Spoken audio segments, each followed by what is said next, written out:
Hello, ladies and gentlemen, Greg Mikulowski from ForexLive.com. This is the Forex Quick. We're going to take a look at the dollar versus Canada. After their employment report did come out stronger than expected, and we did see the Canadian dollar strengthen a bit, but it's since snapped back to the upside for the dollar versus Canada, weaker Canadian dollar in the process, and that has traders shorts scratching their heads after the sharp move higher didn't lead to downside probing off of the better data. So with that said, let's get into the technicals. Let's get started. The last 8 or so trading days in the dollar versus Canada have seen a sharp move to the upside. We based last week around October 2nd at the 1.3472 level on the high price that we saw in trading here today. Ahead of that Canadian jobs report moved up to 1.3784, or just short of that. That's about 312 pips to the upside. Pretty big move in a short period of time, just a week and 1 day. The Canadian jobs data came in stronger than expected, with the unemployment rate falling to 6.5% from 6.7% expected. We also saw the jobs gains reach up 47,000. That was much higher than the 27 expected. Most of the job gains are also in full-time employment, giving it even more of a strength to that data. And the price action, the dollar versus Canada, as a result, moved sharply to the downside. And in the process, we moved back below the 61.8% retracement of this move to the downside. That level came in at 1.3745. But as you can see, the price decline could not sustain momentum, and we have since started to move back to the upside.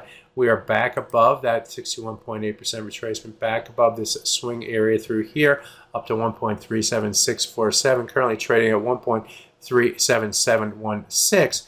And it has traders wondering, are we going to move higher here? Are we going to get above the 84 level? Are we going to get above the 1.38036 level, increase and continue this bullish run to the upside? Will the Bank of Canada ignore the data and instead focus on a potential slower demand ahead, and keep the easing bias moving to the downside? Before the employment data, the market was pricing in around a 53% chance of a 50 basis point cut at the October 23rd meeting. That has moved down a little bit, but still is maintaining that that's the odds-on favorite for the next meeting. So maybe the dollar Canada continues its run to the upside. But what I do know is that technicals will help tell that story. And if the sellers are to take more control, they need to get back below the 61.8% retracement. That would be my bogey for sellers to show that they mean business. That level comes in at 1.3745. Also of interest, and I brought this up in yesterday's video on this currency pair, is in a trend move, the market tends to follow the 100 and 200 bar moving averages on the 5-minute chart. That's this chart right here. And we could see that in trading yesterday, the price was holding support against the 100 bar moving average until it broke later in the day and came right back down to the 200 bar moving average here, and found some short-term buyers in the Asian session. The price did move below that green line right here. That should have increased the bearish bias, but instead we saw the price action follow along with that rising 200 bar moving average. And when the price moved above both the 100 and 200 right here, what do? We started to find support buyers against those moving averages here, here, here, and here before moving to the upside. So the buyers remained more in control. The jobs report sent the price sharply to the downside and below those levels. And as you can see, the corrective move to the upside did try to find resistant sellers against that level. But and it did work for this move and this move right here. But more recently, the price has moved back above both those moving averages, and that gives the buyers more control. And it has the sellers scratching their heads and wondering what's next. So if we're going to go higher in the dollar versus Canada in the short term, we need to get below both of these levels right here at 137.61 and 137.56. If we're able to get below those levels and stay below those levels, then I'll give the sellers some hope for further downside momentum.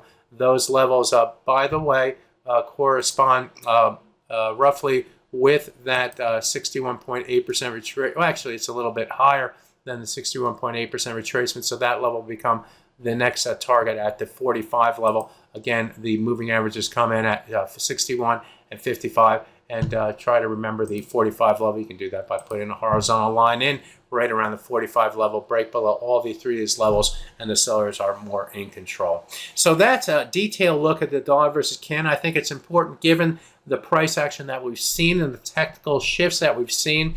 But right now, the buyers are more in control, looking toward those high levels. We'll see if they can continue the momentum going. What would shift the bias is getting back below the shorter-term moving average levels and back below the 61.8% retracement. My name is Greg Michalowski. Good fortune with your trading. Bye-bye now.